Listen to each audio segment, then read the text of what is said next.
Hola, buen día al público presente. Muchas gracias por estar aquí. Creo que es de justicia arrancar esta charla agradeciendo a la Universidad Rey Juan Carlos de Madrid y también a la UNED y en especial al presidente de esta iniciativa, Manuel Macías, por su amable invitación para formar parte de este primer Congreso Internacional de Formación Permanente, Estudios Filológicos y Afines en Lengua Inglesa y permitirme compartir cartel con figuras académicas de tanta calidad. Sin duda es para mí un auténtico honor acompañarles en este magnífico programa y máxime para tratar desde mi modesta perspectiva, claro está, un tema que no siempre cuenta con un espacio propio en los congresos de estudios filológicos o de estudios de traducción, ni tan siquiera en aquellos más especializados dedicados, por ejemplo, a la traducción literaria, disciplina esta donde tradicionalmente ha encontrado su hueco o su acomodo la traducción teatral o, si lo prefieren, la traducción dramática. Así pues, y como reza el título de mi intervención, que ustedes ya habrán podido ver, la comedia traducida, viaje interlingüístico por la comicidad escénica, en los próximos minutos voy a realizar un viaje, no sé si entretenido, por algunos aspectos de la comicidad en traducción, muy especialmente la comicidad escénica, y en este caso con el español y el inglés como lenguas protagonistas.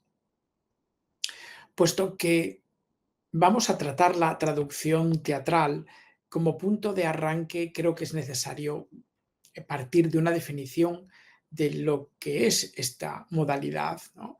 Una cuestión muchas veces controvertida. La que aquí propongo, a cargo de la investigadora Eva Espasa, creo que es bastante atinada y lo suficientemente amplia para nuestros propósitos.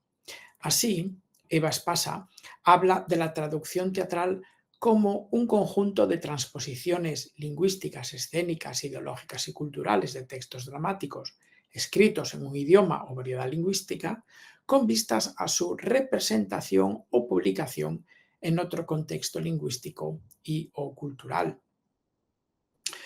Así, con esta definición, queda constancia de cómo la traducción teatral es diferente a otras modalidades, ya representada, ya publicada o ambas cosas a la vez. Lo cierto es que en la mayoría de los casos la traducción teatral está pensada para llevarse a las tablas y es esta perspectiva la que yo voy a adaptar aquí. Y además una perspectiva donde el humor pasará a ser el objeto específico de atención en la traducción. Y es que dentro de la escala de prioridades traductoras en el teatro, el humor puede en ciertos momentos adquirir un valor muy preponderante.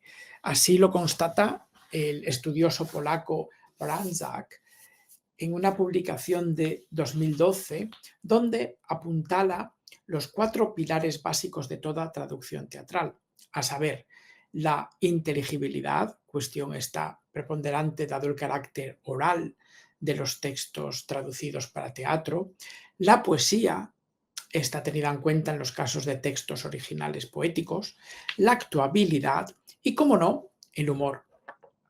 Pues bien, la necesidad de preservar este último puede hacer que la comicidad ocupe una posición primordial en la pieza y desplace incluso al resto de aspectos, poniendo en riesgo inclusive la llamada fidelidad semántica y dando lugar a las llamadas etiquetas o nomenclaturas de todos conocidas como adaptación, versión basada en, etcétera, etcétera.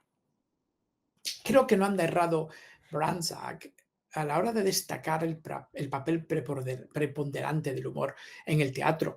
De la importancia del humor ya hablaba jocosamente un escritor de obras teatrales, Oscar Wilde, al que luego aludiré, para quien la risa, y cito textualmente su aforismo, is not at all a bad beginning for a friendship, but it is by far the best ending for one.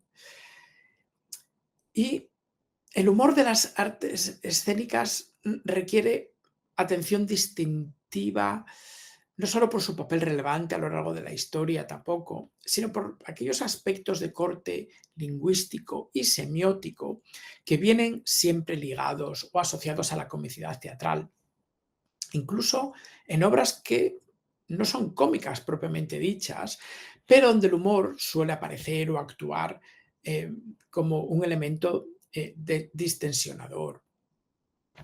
Por eso su transferencia entre idiomas es tan compleja, porque muchas de las estrategias o mecanismos a los que puede recurrir un traductor, pongamos por caso de novelas o relatos breves, no son fácilmente aplicables en el escenario. Recursos humorísticos como los dobles sentidos, los apartes, deben trasladarse de forma clara y eficaz, sin notas al pie aclaratorias u otro tipo de soporte paratextual, pues los actores, como bien saben, son los únicos que están ahí para mediar entre el texto por un lado y el público por otro. Además, y a diferencia de otros géneros, el teatro hace uso de elementos cómicos de corte no verbal que, para colmo, no siempre están patentes en el diálogo o en las acotaciones del texto fuente y que se pueden aprovechar, claro está, para propósitos cómicos, tanto en la versión original como en la versión traducida, que es la que nos va a ocupar aquí. Quizás esta singularidad de la traducción teatral o dificultad pueda explicar por qué la literatura especializada en la traducción del humor teatral es, en mi opinión, aún insuficiente, salvo algunas notables excepciones. Caso, por ejemplo, de la estudiosa Marta Mateo Martínez Bartolomé, cuyas obras he marcado en rojo aquí en la diapositiva. Y digo que es escasa frente al notable desarrollo, hay que decirlo, que ha adquirido la traducción del humor, con aportaciones, sobre todo, por ejemplo, de la estudiosa Delia Chiaro, y también, muy especialmente, de algunos autores en los ámbitos audiovisual, caso de Martínez Sierra y Zabalba Escoa, y también literario, caso pues, de Zabalba Escoa de nuevo y Marta Mateo Martínez Bartolomé. Estos estudios sobre cómo traspasar el humor teatral no deberán descuidar tanto la comicidad situacional, que abordaré un poco más adelante, como el humor basado exclusivamente en elementos lingüísticos. ¿Cuáles son estos elementos lingüísticos importantes, aunque también compartidos con otros géneros, digamos, ¿no? Pues bien, tenemos los juegos de palabras, incluidos los famosos malapropismos, ¿no? Ese recurso humorístico consistente en sustituir erróneamente una palabra por un parónimo, caso, por ejemplo, en inglés de monotonous, monogamous, o juegos como el ya famosísimo juego de tan difícil solución traductora en la importancia de llamarse Ernesto, con las palabras Ernest de honesto y Ernest el nombre de pila. Los neologismos cómicos, también creados con gran maestría, por ejemplo, por William Shakespeare. Los dobles sentidos y los apartes, estos últimos, esos breves discursos pronunciados por un personaje que no desea que esa información sea oída por el resto de actores y actrices, pero sí por el público, con lo cual suelen reforzarse por medio de una pequeña sobreactuación tanto gestual como tonal. Las respuestas ingeniosas o secuencias rápidas de ocurrencias con las cuales se intenta cautivar al espectador y también se agiliza pues enormemente el diálogo, aparte de exigir un determinado ritmo para que el efecto sea el adecuado, y que constituyen un recurso muy habitual, especialmente en el teatro clásico versificado. ¿Cómo olvidar las connotaciones o la carga cómica derivada de algunos nombres propios, en especial los nombres denominados transparentes o emblemáticos, es decir, aquellos que muestran algún rasgo de la persona que los porta, ¿no? Y nombres como, por ejemplo, Jack Worthing, Tits Up, Hothead, Lucky en inglés, o, por ejemplo, en español, nombres tan comunes para designar el gracioso de la comedia del siglo de oro, como Chichón, Humillos, etcétera, son una buena muestra. Los insultos con una intencionalidad cómica, los refranes, sus posibilidades, así como los de las frases hechas, son también dignos de mención, así como un registro impropio, por ejemplo, ¿no? Para la condición de un personaje concreto. Y en este sentido, además, el trastocamiento desde un punto de vista pragmático de las expectativas del receptor puede ser utilizado como un eficaz recurso en este sentido. Y ya desde la prosodia, el tono con el que se expresa determinado léxico, un determinado parlamento, una estructura sintáctica de un texto puede ser utilizado precisamente para la risa. De todos estos elementos, los que han recibido mayor atención por parte de la literatura y yo creo que también los que mayor dificultad entrañan son precisamente los juegos de palabras, porque requieren una atención muy concreta y muy elaborada por parte del traductor y también, por qué no decirlo, ponen a prueba su creatividad, ¿no?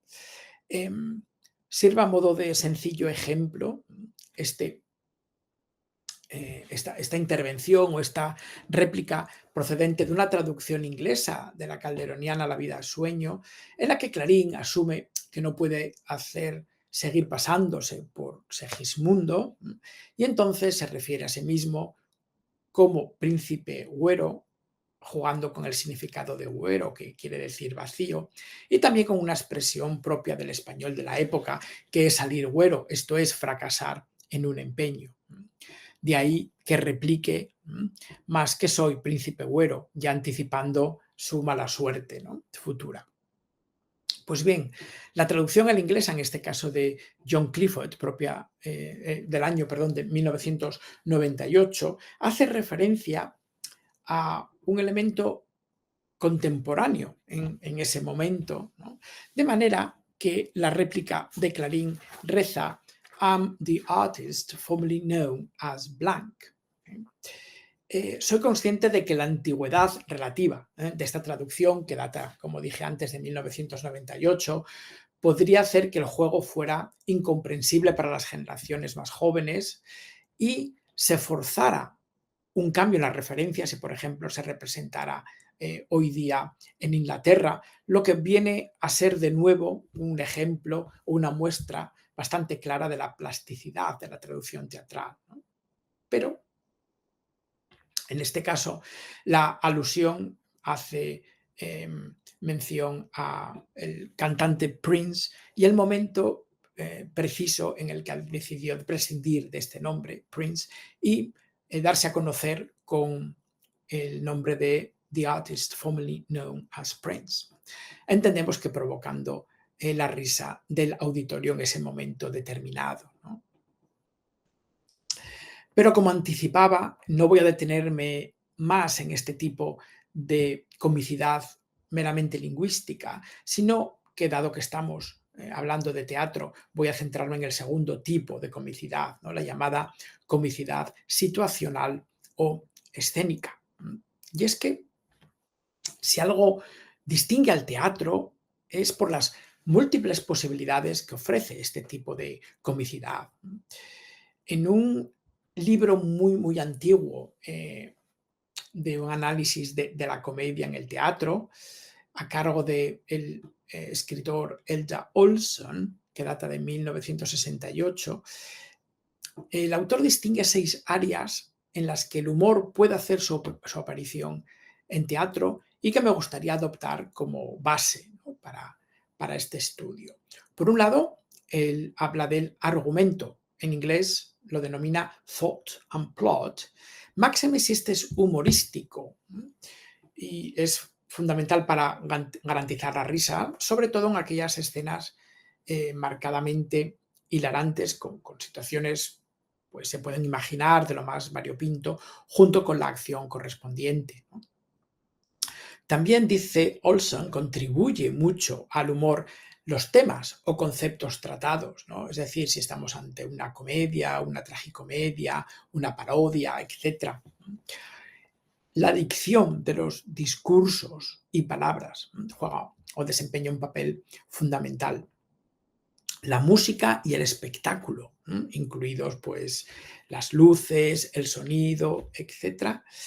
Y finalmente hace alusión Olson a los personajes, que es esta una categoría muy amplia porque incluye sus movimientos, la expresión facial, todo tipo de gestualidad, así como los trajes, complementos, peinado, maquillaje, etcétera, etcétera. Algún ejemplo sencillo de este tipo de comicidad escénica, centrándose, por ejemplo, en trajes y complementos, podemos verla en estas tres instantáneas. La primera de ellas corresponde a una traducción de Fuenteovejuna de 2010 y las personas con estas coronas que más bien parecen pues, sombreros de una fiesta de cumpleaños, corresponden a las figuras de los reyes católicos, ¿no? Donde ya, pues más o menos con este tipo de complementos se puede intuir, ¿no?, el carácter más o menos jocoso de la representación. El segundo caso es una fotografía de la versión de Hamlet que llevó a cabo en el grupo Kamikaze en el año 2016 con Miguel del Arco a la cabeza y donde Ofelia, no sé si se aprecia bien, llevaba una especie de orejeras que eran realmente unos cascos desde donde podía escuchar música, en este caso concreto reggaetón, ¿no?, hecho que por supuesto fue recibido con bastante risa por el público asistente. La tercera fotografía hace ya referencia a la indumentaria. Se trata de una traducción italiana de la obra inglesa de Pride y ya vemos cómo el atuendo elegido para la actriz pues da muestra de que hay un contexto de risa humorístico en el cual se va a desarrollar la acción. Pero es que además, no solo la representación en sí, sino que los paratextos pueden constituir una herramienta muy de peso para apuntalar el carácter jocoso de una producción, algo que puede transmitirse a través de los pósteres anunciadores, de los vídeos, de los flyers, de las páginas web. Por ejemplo, siguiendo con la comedia calderoniana, La vida es sueño, el póster promocional de otra producción inglesa, en este caso de 2016, que corría a cargo de Miracle Theatre y que podéis ver en la margen izquierda de la diapositiva, dejaba claro el tono desenfadado con el que se abordaba el clásico. Y pues por elegir otro ejemplo en España, la productora La Zona elegía para promocionar sus piedras en los bolsillos una traducción de la irlandesa Stones in His Pockets de 2010 a cargo de Marie Jones y en este caso en una traducción de Juan Cabestany aparecía la figura del actor protagonista, que no era otro que Fernando Tejero, por entonces muy popular por su divertido papel en la conocida comedia televisiva Aquí no hay quien viva, y despertando de paso la curiosidad del público, a todas luces desconocedor probablemente, ¿no?, de la dramaturgia original, pero de esta manera y eligiendo a Tejero no solo como actor, sino también en los folletos promocionales, ya se predisponía al público, al tipo de espectáculo que iba a presenciar, ¿no? Tengo que añadir además una dificultad añadida para traspasar de un idioma a otro el humor escénico. Y es que es importante tener en cuenta que la traducción teatral suele ser un texto inacabado que parte de un traductor inicial, un traductor lingüístico, pero que este texto puede verse transformado hasta que finalmente es recibido por el público. Esto es, tenemos que concebir la traducción teatral, y perdónenme el anglicismo, como un work in progress que se irá perfilando en futuros estadios hasta el día del estreno, ¿no? Bien, ¿quiénes son estos agentes intermedios que pueden modificar este texto hasta que sea recibido por el público? Pues contamos con asesores dramáticos, productores, adaptadores, directores, también directores artísticos, e incluso a veces los actores que en algún momento determinado pueden sentirse incómodos con una referencia humorística en particular, y finalmente la cultura teatral o incluso el público, que si no recibe un chiste en particular, ¿no? Pues de manera positiva, puede forzar al traductor o a alguno de estos agentes a transformar o a alterar ese chiste y cambiarlo por otro para que tenga la recepción más adecuada. Em, Además, y sobre todo los directores pueden otorgar lecturas distintas a la traducción, lecturas de género, lecturas LGTBIQ+, lecturas políticas. Pues bien, estos agentes intermedios son capaces, por obra y gracia de la comicidad escénica, de anular o atenuar esa comicidad, pero lo más frecuente es que la sustituyan o, si no, la acentúen o creen nueva comicidad, incluso en aquellas partes en las que no existía en el original. Pues bien, de la importancia de estos agentes intermedios, ¿no? Desde el traductor hasta el público receptor, y de todos los aspectos mencionados antes de la peculiaridad de la traducción teatral y del elemento escénico. Para ejemplificarlos, eh, he recurrido a un autor que ya he mencionado, Oscar Wilde, y también a una traducción en concreto a la importancia de llamarse Ernesto, en una reciente versión española de Ramón Paso, a partir de una traducción de Sandra Pedraz, y que fue estrenada el 8 de agosto de 2019 en el madrileño Teatro Lara, pero que luego fue representada durante varias temporadas, 2020, 2023, creo que 2024 también, en ese mismo espacio, en el Teatro Lara. Y he elegido esta obra para poner algún ejemplo de la utilización de esos movimientos, gestos faciales, objetos, complementos e incluso la música en pro del entretenimiento en la obra traducida. Pues bien, no sé si debería recordar el argumento de la obra, no me gustaría extenderme demasiado, ¿no? en este aspecto, pero todos sabemos que esta pieza pues, satiriza la importancia de la sociedad y que la sociedad victoriana otorga las apariencias. Y los protagonistas, pues Jack y Algernon, ¿no? Crean unos personajes ficticios de nombre Ernesto, para escapar de sus obligaciones sociales. Y de esta manera, pues Wilde critica pues, la superficialidad del cortejo, del matrimonio, con la ayuda, por supuesto, de la siempre chistosa por Lady Bracknell, y resaltando la trivialidad de las preocupaciones aristocráticas del momento. Eh, a través de diálogos ingeniosos y de situaciones absurdas, sobre todo de los personajes de Gwendolen y Cecily, pues la obra va a exponer la hipocresía, ¿no? de las convenciones del momento. Y a partir de este argumento y de esta obra y de esta traducción, pues podemos ver, no todos, lamentablemente por falta de tiempo, pero sí el tratamiento de algunos de estos elementos no verbales que propician el humor. Podemos comenzar, si les parece, con la música, no solo la música en sí misma, sino también las alusiones musicales, pues pueden constituir una parte fundamental del espectáculo, aunque la más de las veces, como ocurre con los movimientos y la gestualidad, es una decisión que no corre tanto a cargo del traductor como del director. Tiene importancia la música tanto en el momento en el que se inserta como las asociaciones que puede despertar la elección de una canción en concreto o de una letra particular, así como las posibles coreografías o los movimientos que pudieran derivar de ella. En este sentido, es bastante hilarante el momento en el que la obra uno de los protagonistas, Jack, se compromete con Gwendolyn con la aparente aprobación de la tía de esta, Lady Bracknell, ¿no? Y a modo de burla, Algernon entra tocando la marcha nupcial con su armónica.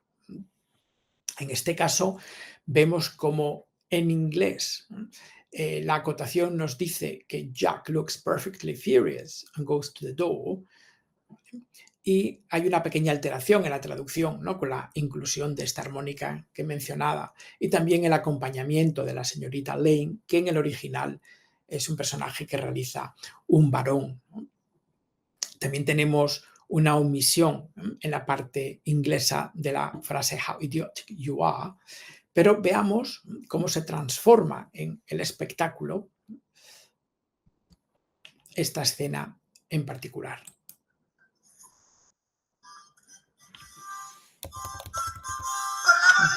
No toques esa marcha fúnebre. ¿Cómo ha ido, chico?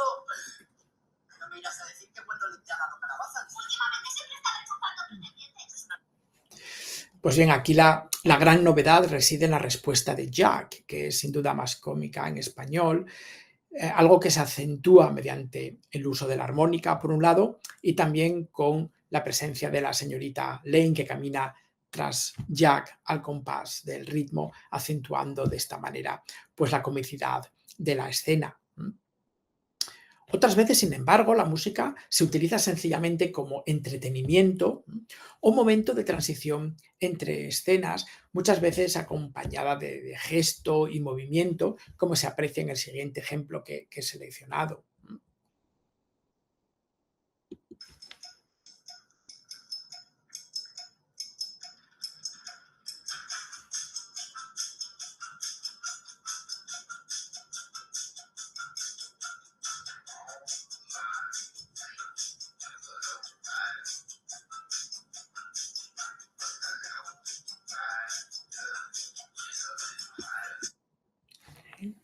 Se habrán percatado también no solo de la música o de los movimientos, sino también de lo divertido del atuendo elegido y algunos de los accesorios que exhiben los personajes. Y a estos precisamente me voy a referir ahora mismo, ¿no? Cuán importantes pueden ser en esta preservación o incluso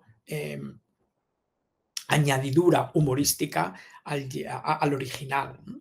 En el siguiente ejemplo vemos al ilustrado tutor de la joven Cecily, a la que regaña porque ésta se dedica a escribir en su diario en vez de dedicar su tiempo a estudiar pues, las lecciones que corresponden a una joven de su edad, ¿no? Pero la novedad en este caso radicaba en el hecho de que Cecily no hacía sus anotaciones en un diario al uso, tal y como aparece en el original, ¿no? La palabra diary, sino en un teléfono móvil, que es una innovación muy jocosamente recibida por el público y acentuada incluso cuando la joven pues deja claro que en su diario no admite tachones, ¿no? De manera que aquí asistimos a una creación espectacular, ¿no? Utilizando pues un accesorio que pues acentúa el humor del original en traducción.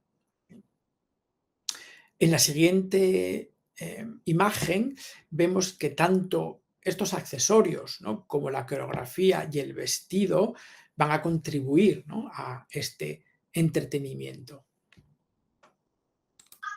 Cecily Cardew, qué nombre más encantador. Algo me dice que vamos a ser grandes amigas. Siento por usted un afecto indecible. Mi primera impresión sobre las personas no me engaña nunca.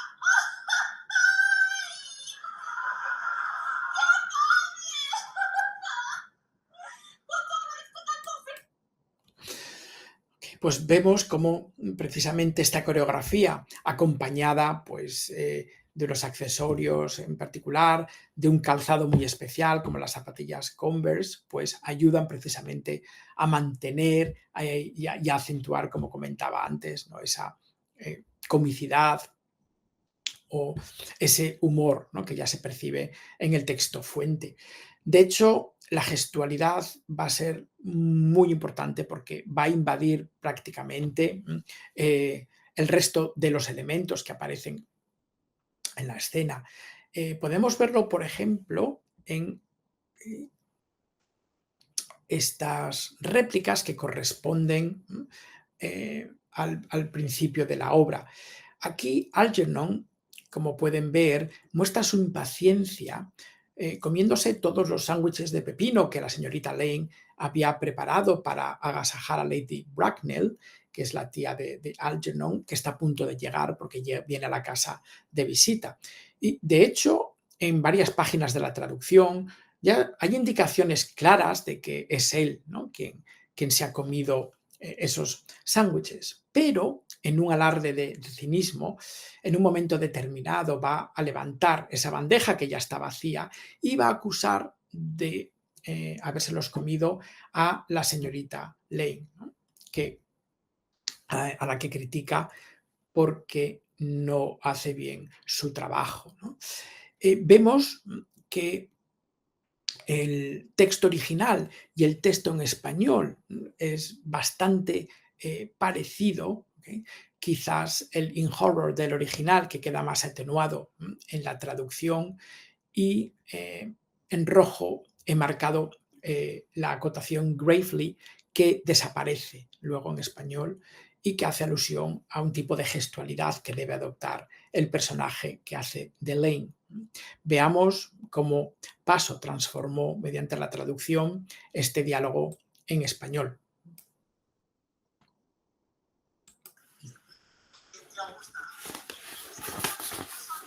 Gracias, mamá. Aquí estoy muy cómoda. Señorita Lynn, ¿dónde están los sándwiches de pepino? ¿No se los encarga especialmente?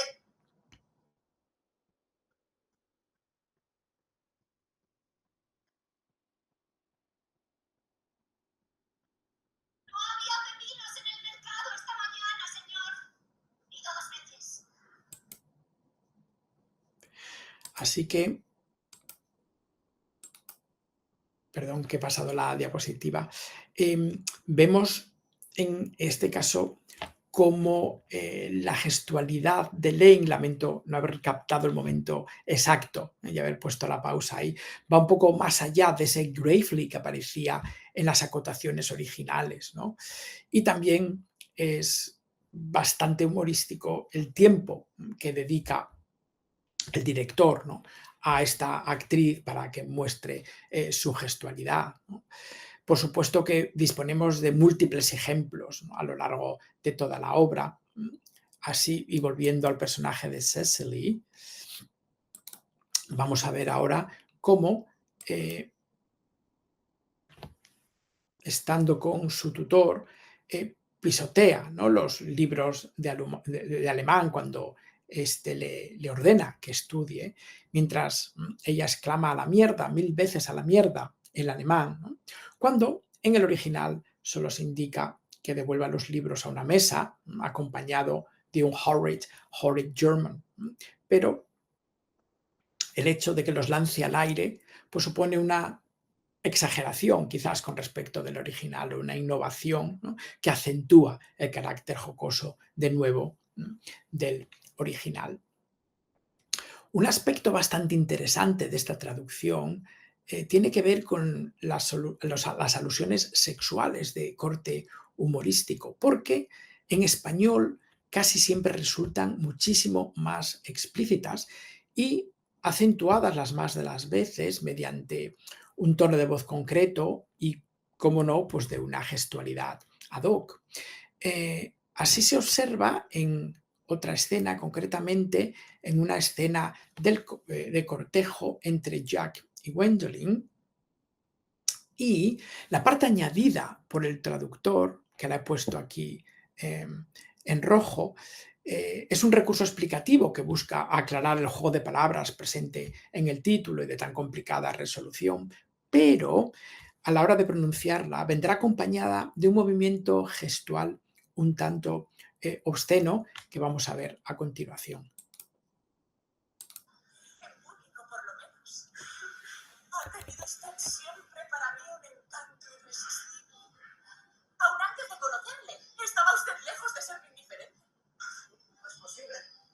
Estamos en una época de ideales. Y mi ideal ha sido siempre amar a un hombre que fuese honrado, formal y honesto. Y siempre he pensado que todas esas cualidades residían en un solo nombre. Dígale cuál, señorita. Ernesto, naturalmente. Hay en ese nombre algo que inspira confianza. Desde el momento en que Algernon me indicó que tenía un amigo llamado Ernesto, comprendí que estaba destinada a darle usted. Si se fija, Ernesto y honesto tienen la misma severidad. Así vemos, y perdón que he dado otra vez a la diapositiva, ¿no? Vemos cómo Gwendolyn coge el bastón, ¿no?, que sujeta a Jack en sus manos y simula brevemente, con movimientos ascendentes y descendentes, una masturbación en la que también participan las manos de su acompañante, ante la sorpresa de este, claro está, y de la complicidad divertida del público. Tenemos otro ejemplo de gestualidad irreverente, y se aprecia en esta escena que voy a poner a continuación, donde las protagonistas son de nuevo Gwendolyn y Cecily, ahora no ya tan amigas después de una serie de problemas que han tenido, y sobre todo cuando la segunda, Cecily, describe la zona en la que vive, ¿no?, en concreto los 5 pueblitos de los alrededores. Si prestamos atención al original y a la traducción, sí vemos que la parte española sigue bastante fielmente el contenido inglés, quizás con este cambio de los 5 counties, de los que hablaba Wildes en el original, y que pasan al español como 5 pueblitos. En cualquier caso, no vamos a detenernos ahora en estas disquisiciones lingüísticas, sino en las gestuales, ¿no?, y cómo pues esta simple frase, en principio no de corte humorístico, puede aparecer cómica a ojos de los espectadores a través de elementos no verbales. Dígame, señorita Cardew, ¿hay algo bonito que ver en los alrededores? ¿Oh, sí?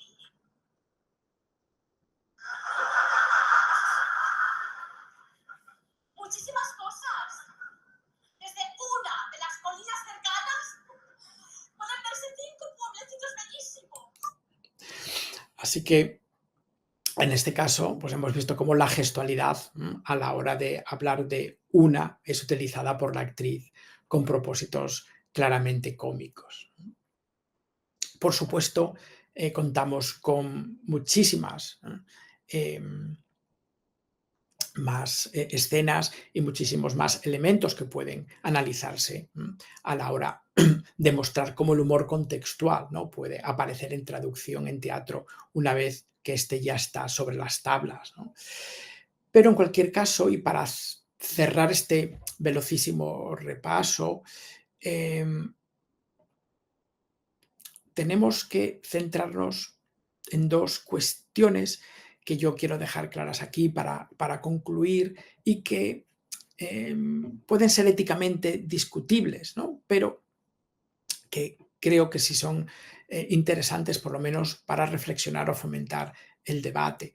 Como decía, nos han quedado bastantes aspectos en el tintero, ¿no?, pero sí pudiera ser que estos elementos que yo he puesto aquí para ejemplificar puedan ser percibidos como elementos que alejan claramente o no tan claramente de la intención o del espíritu del original, de manera que se puedan considerar como semánticamente distantes y que pues no representen fielmente lo que Oscar Wilde quería plasmar en su obra en el momento en el que la compuso a finales del siglo XIX. Pues bien, como anunciaba, me gustaría aprovechar este foro para incluir una iniciativa que parte de 2 propuestas paralelas y que consiste en lo siguiente. Por un lado, creo que es importante en el proceso de traducción teatral y específicamente a la hora de plasmar el humor, reforzar el papel de ese primer traductor, también llamado traductor lingüístico, en las etapas previas a la representación. Esto es, antes de que aquellos llamados agentes intermedios, como el dramaturgista o el director, etcétera, hagan su aparición y intervengan en el texto, ¿no? De esta manera se propone fomentar la participación activa del traductor lingüístico que conduce a la puesta en escena y promoviendo de esta manera lo que se llama traducción colaborativa, algo que está muy presente en algunas culturas como la anglosajona, pero quizás no tanto en otras como la española. Esta traducción colaborativa implica la presencia del traductor en todo el proceso, no solamente en la sala de ensayos final, y otorga a ese traductor un papel primordial, que pues, es una figura capital en la transmisión del texto fuente en cuanto a conocedor experto de este y también de su autor, o en este caso de Oscar Wilde, de modo que esa parte cómica que aparece en el original se traslada convenientemente a la lengua meta, ya sea de forma lingüística, ya de forma extralingüística. Pero, por otro lado, me gustaría realizar una segunda propuesta en este sentido dentro de la traducción teatral, y es la integración de elementos escénicos y prosódicos por parte del traductor lingüístico precisamente en su labor traductora. ¿Cómo puede hacerse esto? Pues impulsando la formación del traductor teatral en materia escénica, de manera que no solo sea un gran conocedor de las lenguas y culturas involucradas, algo que se supone a priori, humor incluido, claro, sino que pueda hacer él mismo este traductor lingüístico de recursos teatrales y elementos prosódicos que pueda indicar en el texto en su traducción y que consigan transmitir con mayor eficacia los recursos humorísticos de la obra original, que corren el peligro de perderse en el proceso de traducción, ¿no? En ese pasar del texto primigenio hasta llegar al espectador, y que en cierta medida, pues al dar ese poder a ese traductor, atan las manos de estos agentes y restringen de paso ciertas licencias que pueden tomarse, ¿no? Esta propuesta, que entiendo no está exenta de debate, será objeto de atención en un estudio que estoy preparando en la actualidad, pero del cual me gustaría dejar constancia aquí. Pues bien, creo que es el momento de concluir mi intervención. Les muestro brevemente parte de la bibliografía que he utilizado y pues les animo a que me escriban al correo electrónico que aparece ya aquí en la última instantánea para algún aspecto que deseen compartir o alguna pregunta que quieran formularme. Estaré encantado de poder responderles y de poder hablar de esta labor tan entretenida como es la traducción teatral. Muchísimas gracias por su atención y hasta la próxima. Quién sabe si en otra futura cita académica o, por qué no, en un teatro.